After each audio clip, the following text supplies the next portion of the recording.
is a water-based paint made from the curd protein of milk. It's been around for at least 49,000 years, and it creates a very unique velvety type of painting. Now, I'm Terry Denson, and I'm going to do a demonstration at the Florida Watercolor Society Convention 2026, where I'll show you some of the amazing attributes of this particular medium. Now, Casein can be used as either a wash, like a watercolor, or it can be used straight out of the tube in an impasto style.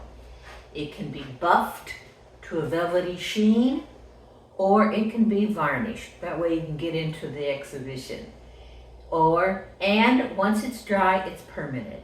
It's very high pigment, so you can paint light colors over dark. Now I'll be doing a demonstration painting of a watercolor, because I've been told a number of you are interested in getting some more information on how to do still life watercolors. So I'll see you there.